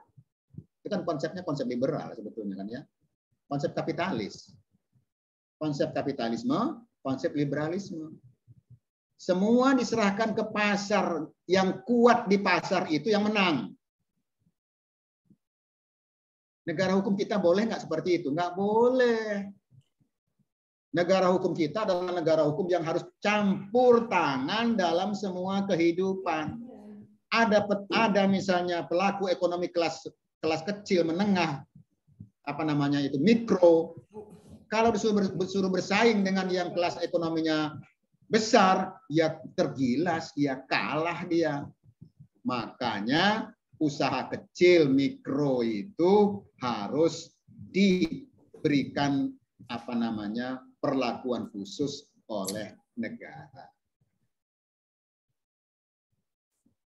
Jadi nanti Bapak Ibu ketika belajar hukum itu ada semacam paradok-paradok yang harus Bapak Ibu temui. Ada paradoksal di situ, ada paradok antara sesuatu yang Anda pelajari. Kok asasnya begini tapi di lapangan begini? Layarnya pakai layar BPSDM sama kita. Misalnya asas persamaan hak atau tidak ada perbedaan, apa namanya, perlakuan antara satu dengan yang lainnya. Di lapangan Bapak Ibu nanti menemukan nggak bisa negara menyamakan antara prop akib dengan misalnya pedagang kaki lima atau dengan pemulung. Saya nggak perlu dikasih yang namanya BLT, tapi mereka harus dikasih yang namanya insentif atau BLT. Di era pandemi saya libur sebulan di rumah nggak apa-apa. Bapak Ibu yang eselon 2, yang PNS libur sebulan di rumah, PPKM darurat, no problem. Tapi mereka yang pedagang kaki lima, pedagang asongan, harus tutup. Ya kalau memang harus tutup, silakan tutup. Nggak apa-apa tutup. Tapi negara harus ikut campur bagaimana mengatasi mereka itu. dengan tidak harus duit ya, dengan berbagai insentif yang lain ya. Jadi ini namanya negara harus ikut campur dalam semua lapangan kehidupan. Makanya laboratoriumnya luas. Di era pandemi ini banyak hal yang bisa ditulis sebetulnya ya. Ini unsur-unsur negara hukum saya kira lewat saja, ini terlalu klasik ya. Prinsip negara hukum tadi harusnya ini duluan slide-nya, ketukar tadi itu ya. Saya pikir ini sudah lalu prinsip demokrasi tadi sudah. Negara hukum Indonesia itu ada di mana? Negara hukum Indonesia itu ada di Undang-Undang Dasar 45 pasal 1 ayat 3. Negara Indonesia adalah negara hukum. Kedaulatan di tangan rakyat dan dilaksanakan menurut Undang-Undang Dasar. Titik ya. Artinya dari pasal 1 ayat 3 dan pasal 1 ayat 2 Undang-Undang Dasar 45, negara hukum Indonesia itu adalah negara hukum demokrasi. Ini kalau kita gabungkan pasal 1 ayat 3 dan pasal 1 ayat 2. Negara hukum demokrasi. Selesaikah di sini? Selesaikah di sini istilah negara hukum kalau kita baca Undang-Undang Dasar 45? Tidak. Bapak Ibu pelajarilah nanti di dalamnya. Ada nanti tugas-tugas negara yang terkait dengan kesejahteraan rakyat. Berarti negara hukum kesejahteraan kita, welfare state. Negara hukum welfare state di sana. Jadi konsep negara itu ada semua di Undang-Undang Dasar. Tinggal bagaimana administrasi negara itu menjalankan tugas dan fungsinya mewujudkan konsep negara hukum Indonesia itu. Ya. Misalnya mewujudkan negara hukum demokrasi, gimana caranya? Ya, ngisi jabatan itu harus demokrasi. Ngisi jabatan eselon 2 itu misalnya ada job fit misalnya di sana. Ada sistem pengisiannya yang terbuka. Demokrasi itu. Ngisi jabatan kepala daerah gimana? Oh ya harus dipilih oleh rakyat. Pilih langsung atau tidak langsung itu bukan persoalan. Undang-Undang Dasar 45 itu tidak mengatakan bahwa kepala daerah itu dipilih langsung oleh rakyat, enggak. Tapi dipilih secara demokrasi, demokratis. Demokrasinya boleh langsung, boleh tidak langsung. Jadi kalau ada wacana kepala daerah dipilih oleh DPR atau DPRD, boleh nggak? Boleh. Undang-Undang Dasar nggak melarang. Jadi makanya pernah ada wacana kan akan dikembalikan kepada dipilih oleh DPRD. Boleh saja. Tapi kalau alasannya untuk menghemat biaya pemilihan kepala daerah, harus dikaji ulang. Apakah ada jaminan tuh kalau lewat DPRD biayanya rendah?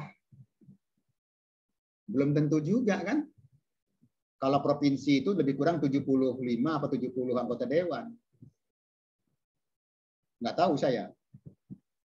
Bisa no money? Ini ya. Nah, organisasi pemerintahannya, susunannya itu dari atas sampai ke bawah, mulai dari presiden, menteri, bupati, gubernur, bupati, wali kota. Bahkan sebetulnya sih ada pada tingkat bawahan dari kabupaten itu sampai di tingkat desa, ya sampai di tingkat desa.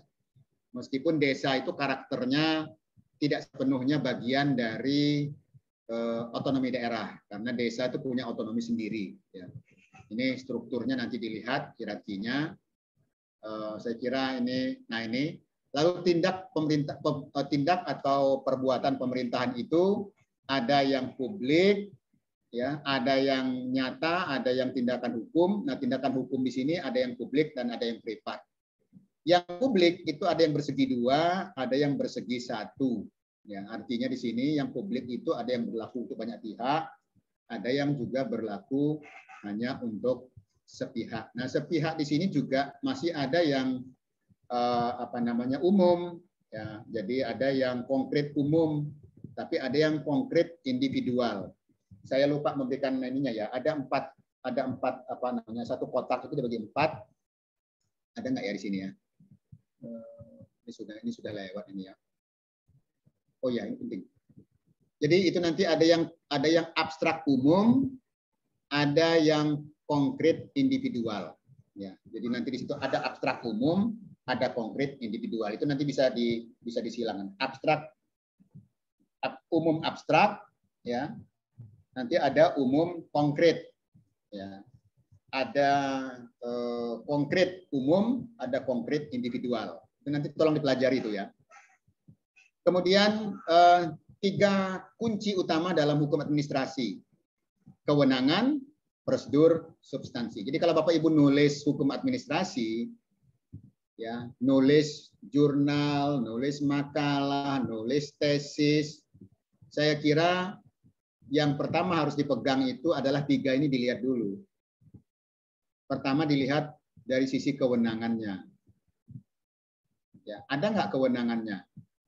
Kalau dia ada, kewenangannya itu sumbernya dari mana?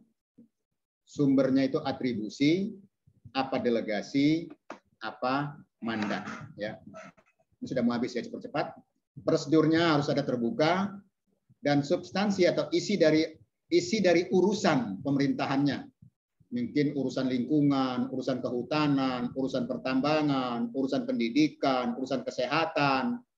Ya, urusan-urusan itu nanti dilihat ada nggak kewenangan dari masing-masing pejabat itu. Kalau ada kewenangannya itu atribusi, delegasi, atau mandat. Kenapa harus tahu kewenangan itu? Karena terkait dengan pertanggungjawaban. Kalau Bapak Ibu mendapatkan kewenangan mandat, enak itu mandat itu. Mandat itu segala sesuatunya tetap dikembalikan kepada yang memberikan delegasi. Pertanggungjawabannya ada pada yang memberikan delegasi. Tapi kalau Bapak Ibu menjalankan wewenang delegasi, hati-hati. Kalau ada sesuatu terkait dengan akibat hukum, maka yang menjalankan delegasi itu yang bertanggung jawab. Sama dengan pemberian kewenangan atribusi. Ya. Jadi hati-hati. Kalau Bapak sudah dapat kewenangan itu didelegasikan oleh undang-undang, Bapak jalankan kewenangan delegasi, kalau ada apa-apa, Bapak harus tanggung jawabnya ada pada Bapak yang menjalankan wewenang delegasi. Beda dengan mandat. Mandat itu kayak mana sih Pak? Misalnya, cuma kata BLC dari atasan, saudara tolong hadiri rapat sana ya. Tolong hadiri sana ya. Kalau ada apa-apa, masalahnya tidak sama yang menerima mandat. Ya. Yang menjalankan mandat itu hanya atasan bawahan, kira-kira gitu. Ya. Tetap atasan yang bertanggung jawab. Ya. Saya percepat karena waktunya tinggal sedikit. Cepat saya kira. Ini tadi ini nanti dibaca sajalah ininya ya. Perbedaan antara wewenang atribusi, delegasi, dan mandat ya dalam hukum. Ini pelaksanaan kewenangan pusat dan daerah. Ada kewenangan yang sifatnya absolut, ya. Ada yang kewenangan yang konkuren. Ya. Kalau absolut itu ini, politik luar negeri, pertahanan, keamanan, justisi, moneter, fiskal, dan agama. Bapak Ibu yang punya kewenangan ini, polisi, militer, tentara, kemudian peradilan, Kementerian Agama, ya, itu kewenangannya di sini. Tidak didelegasikan kepada daerah, tidak. Meskipun dia punya perwakilan di daerah. Agama misalnya, ada Kanwil Agama, ada Kandep Agama, ada KUA, nah, urusan kawin. Urusan kawin itu urusan pusat, bukan urusan daerah. Karena KUA itu punya pusat. Sama dengan polisi, sama dengan tentara. Tentara itu punya pusat. Makanya satu komando. Polisi juga punya pusat. Peradilan juga sama, punya pusat. Makanya Bapak Ibu yang tugasnya di hakim, Bapak Ibu yang jaksa, Bapak Ibu yang tugas-tugas mengadili ini, ya siap-siap. Kalau sudah punya jabatan, paling setahun, 2 tahun, geser, pindah kemana. Salah-salah dari Lampung, langsung masuk NTT, langsung masuk Papua. Ini karena dia memang punya pusat. Beda dengan kewenangan yang sudah dibagi dengan daerah, ada kewenangan yang sifatnya konkuren. Tidak mungkin semua kewenangan dijalankan pusat itu. Maka ada sebagian yang diberikan kepada daerah. Inilah yang tadi saya katakan, ada pasang surut. Kadang kewenangannya diberi luas, kadang ditarik. Sekarang banyak yang ditarik ke pusat sekarang. Ya. Banyak yang dikembalikan ke pusat. Ini perbedaannya tadi yang delegasi dan seterusnya. Ini instrumennya. Instrumen hukum administrasi itu paling banyak di sini. Rencana sama perizinan. Sama ini keputusan pejabat, peraturan kebijakan, rencana, dan perizinan. Ini yang paling banyak menjadi instrumen hukum administrasi itu. Ya. Keputusan pejabat mau ngangkat pegawai, ya, mau nerima pegawai, nerima mahasiswa, ngangkat mahasiswa, itu di sini. Kemudian rencana, bagaimana rencana 5 tahun ke depan dan seterusnya. Ya, saya percepat. Lalu perizinan. Perizinan ini instrumen hukum yang paling banyak digunakan. Ya. Maka sekarang banyak dipangkas karena terlalu banyak jenis izinnya. Asas-asas, nah ini yang tadi saya katakan tidak semua. Ini asas-asas pemerintahan yang baik. Ya. Asas-asas ya, penyelenggaraan pemerintahan itu terutama dikenal dengan asas umum pemerintahan. Itu asas persamaan, asas kepercayaan, asas kepastian kecermatan, kepastian hukum, asas pemberian alasan, larangan penyalahgunaan wewenang, dan seterusnya. Ini ada 13 malah yang kalau kita rujuk dari pendapatnya Crane Leroy, tapi juga ada di dalam Undang-Undang Nomor 30 Tahun 2014. Saya rujuk nggak ya, lupa saya. Nah, ini yang sudah diatur di Undang-Undang Nomor 30 Tahun 2014. Ada 1, 2, 3, 4, 5, 6, 7. Silakan dibaca di Undang-Undang Nomor 30 2014 itu ada berapa tuh? 1, 2, 3, 4, 5, 6, 7. Ada 8 asas. Ya. Ada 8 asas administrasi pemerintahan. Ya. Asas penyelenggaraan pemerintahan. Ya. Di Undang-Undang AP. Ya. Ada undang-undangnya sekarang. Ya. Ada Undang-Undang AP. Misalnya apa sih contoh dari asas kecermatan? Misalnya. Ya tadi misalnya, kalau misalnya mengambil keputusan itu harus betul-betul hati-hati. Ya. Harus dilihat. Apakah pernah dipanggil atau tidak. Jangan orang mau dikasih sanksi administrasi, tiba-tiba dikasih sanksi tanpa dipanggil dulu, tanpa diberi peringatan dan seterusnya. Saya kira itu karena waktu kita ada sanksi ya, sanksi administrasi ini secara teoritik ya. Nanti kalau mau dilihat sanksinya itu banyak di versi aturan yang ada, bahkan di Undang-Undang AP juga ada sanksi administrasi dilihat. Dan di PP sebagai pelaksana undang-undang tentang cipta kerja juga ada sanksi administrasi. Nah, sanksi administrasi itu secara umum ada paksaan pemerintahan, ada uang paksa, ada penarikan kembali keputusan yang menguntungkan, ada pengenaan denda administrasi. Paksaan pemerintahan itu seperti apa? Ini tindakan nyata, tindakan real yang dilakukan. Ini memang agak sulit memberikan waktu yang singkat untuk menyampaikan materi, tapi setidaknya inilah bahan yang dapat saya sampaikan. Waktu saya sudah kurang 2 menit. Nggak tahu kalau memang ada kebijakan dari panitia, silakan 5 menit, kalau memang boleh, kalau memang enggak 2 menit, kalau ada yang ingin ditanyakan. Silakan Mas Rohim, kalau ada yang ingin ditanyakan oleh para mahasiswa. Boleh, Prof. Silakan kami beri waktu 10 menit. Iya, kalau ada yang bertanya, silakan, Prof. Adik-adik sekalian, silakan. Langsung saja mungkin pertanyaannya. Langsung dibuka mic-nya, langsung tanyakan kepada Prof. Agep. Silakan. Dan satu-satu langsung dijawab biar waktunya efektif kalau memang ada. Silakan. Izin bertanya, Prof. Iya, Pak Ferdinand ya. Iya, siap. Terima kasih, Prof. Kebetulan saya dari ekonomi terkait hukum administrasi yang Prof sudah sampaikan tadi.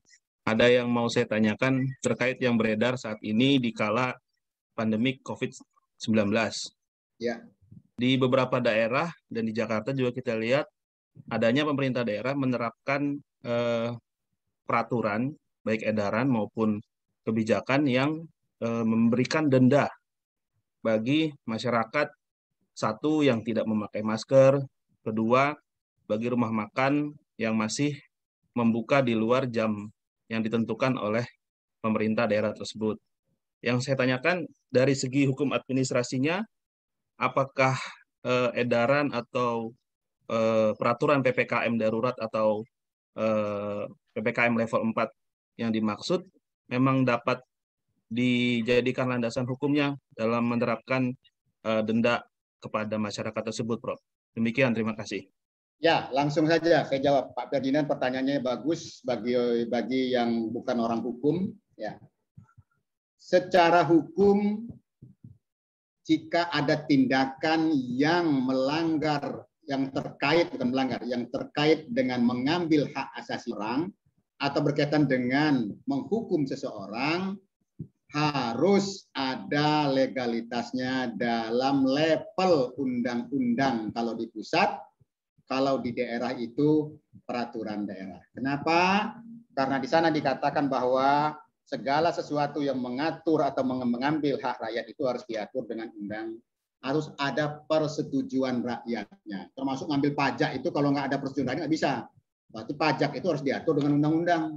Harus diatur dengan perda. Nah, kalau saya melihat Pak Ferdinand, surat edaran itu nggak bisa. Nggak boleh dia menghukum denda orang, nggak boleh menghukum badan orang.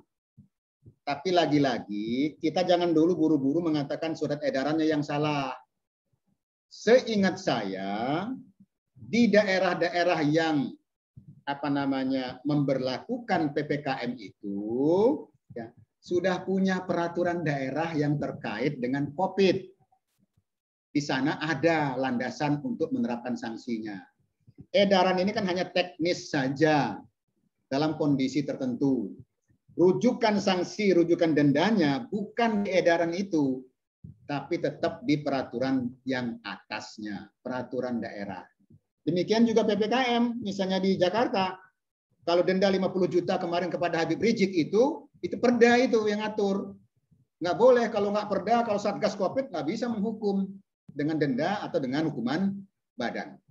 Saya kira itu Pak ya. Jadi secara hukum yang namanya menghukum seseorang, apakah denda atau badan, atau mengambil hak orang, misalnya ngambil pajak, ngambil segala macam, itu landasannya harus dengan undang-undang. Apa dasarnya kenapa undang-undang atau perda?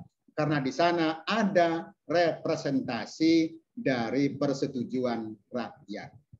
Perda itu kan disetujui oleh Dewan Perwakilan Rakyat Daerah. Undang-undang disetujui oleh DPR. Di sana logiknya, argumentasi yuridisnya. Pak Ferdinand. Baik, terima kasih Prof.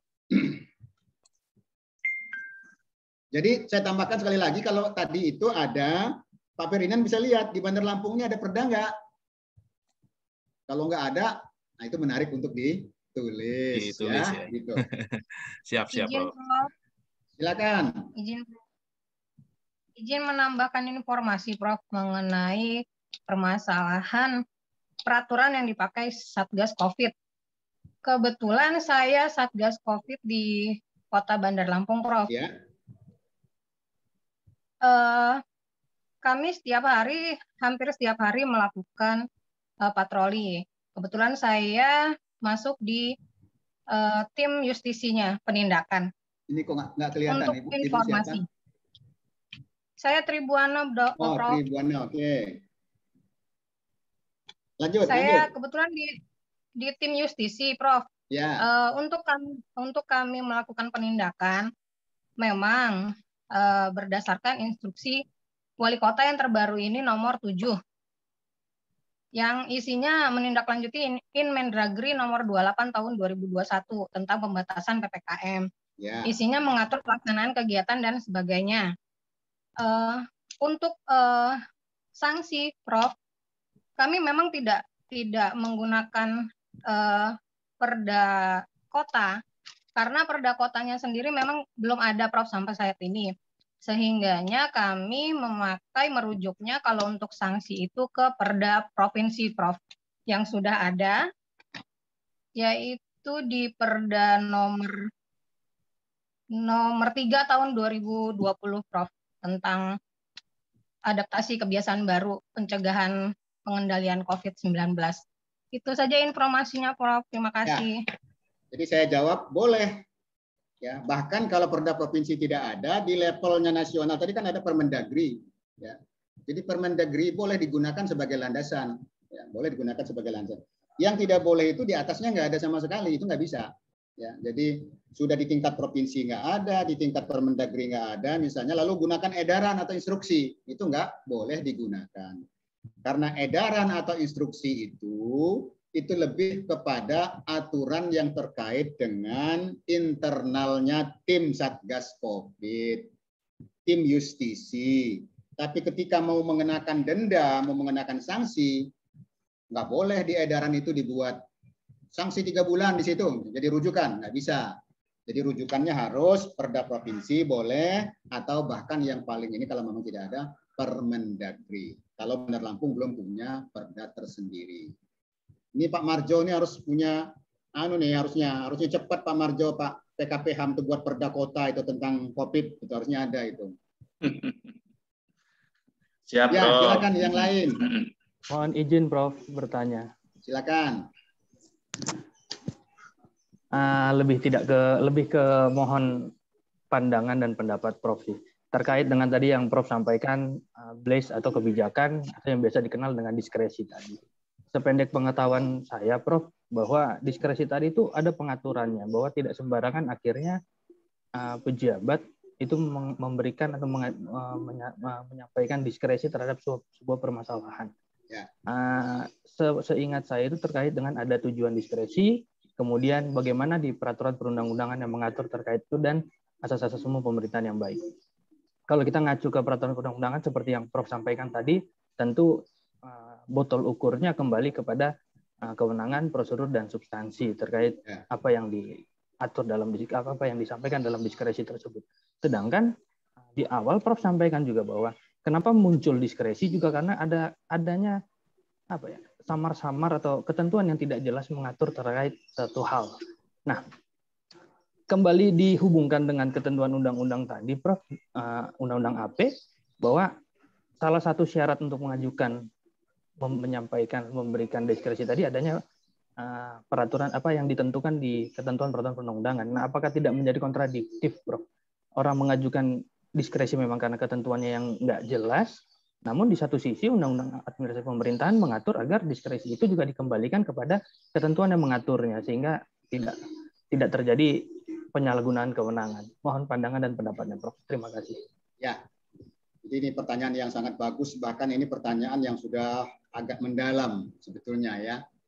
Teman-teman yang bukan hukum dapat pencerahan bagus dari pertanyaan ini.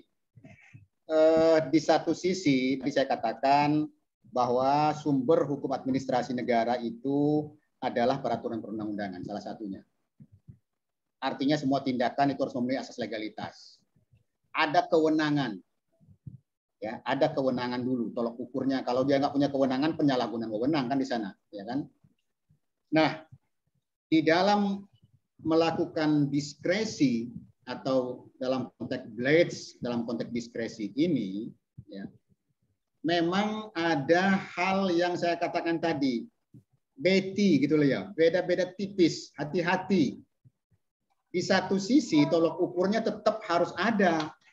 Ya, atau sebalik. Di satu sisi, blades dalam konteks diskresi ini dilakukan ketika ada normanya yang tidak jelas. Normanya yang yang tidak jelas, atau sesuatu yang masih kabur. Tapi kalau kabur istilahnya nanti beda lagi. Tidak jelas. Ya. Atau secara teknis kosong. Tetapi harus dilakukan tindakan cepat. Ini kan dihadapkan sebuah situasi, di satu sisi harus melakukan sesuatu, tapi di sisi lain ada tolok ukur yang tidak boleh ditinggalkan. Maka saya katakan tadi, hati-hati. Salah-salah masuk penjara. Maka pertama, supaya nggak masuk penjara, Undang-Undang Nomor 30 tahun 2014 itu sudah memberikan rambu-rambu sebetulnya. Apa sih kriteria diskresi? Apa sih ukuran-ukuran diskresi? Pertama, ukuran diskresi itu adalah dia tetap harus punya kewenangan. Nggak boleh yang melakukan diskresi itu orang yang tidak punya kewenangan. Jadi namanya bertindak sewenang-wenang namanya. Ya, deton nomor de Papua istilahnya ya. Jadi nggak boleh. Jadi orang yang melakukan diskresi itu tetap harus punya kewenangan di bidangnya.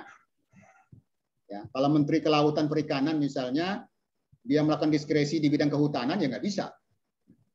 sewenang-wenang itu. Tolok ukur yang kedua, tidak boleh melanggar aturan. Nah, kok jadi lucu ya pertanyaannya, jawabannya. Di satu sisi aturannya nggak jelas, hour.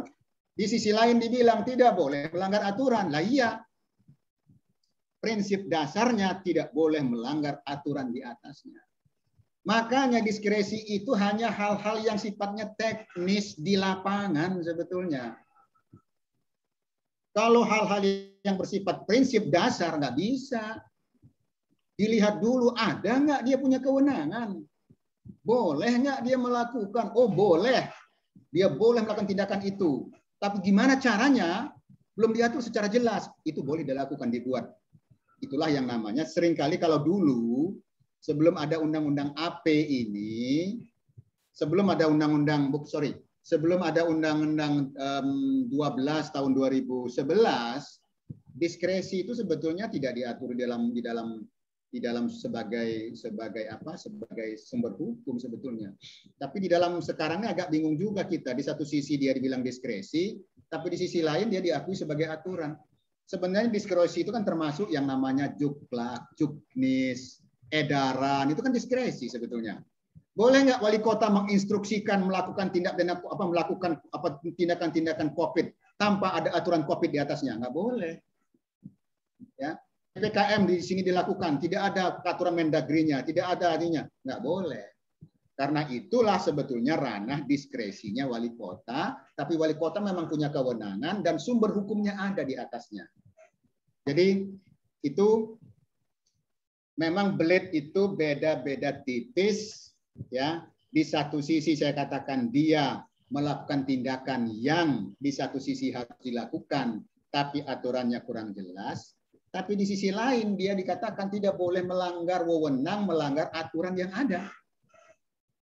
Makanya nih para APH, kalau ada terjadi sesuatu kontak blades ini, mohon dilihat benar-benar juga, jangan sampai mereka yang sudah berniat baik, tujuan baik, tidak ada keuntungan pribadi, tapi tergelincir sedikit karena prosedur, langsung tetapkan sebagai tersangka. Ya, tolong dilihat-lihat dulu lah, dilihat.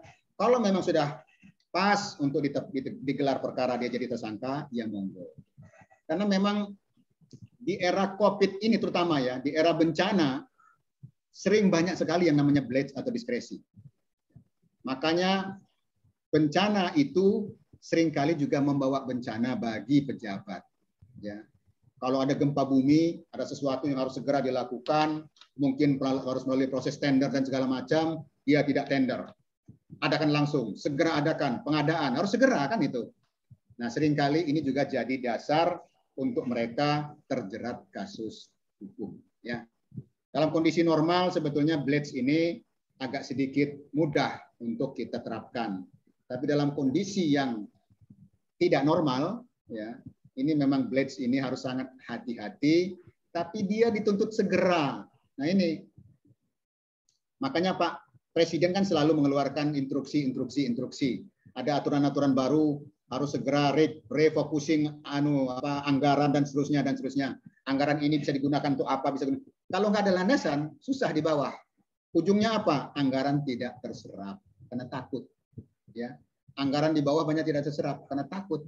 Ya, kalau salah-salah bisa jadi masalah. Saya kira itu ya. Memang kajian blades ini, kajian diskresi ini kajian yang menarik. Ya. Karena di satu sisi dia harus melakukan tindakan yang cepat untuk kepentingan umum, untuk pelayanan publik, tapi di sisi lain ukurannya, alat ukurnya itu seringkali menjadi persoalan. Alat ukurnya kan sering hour.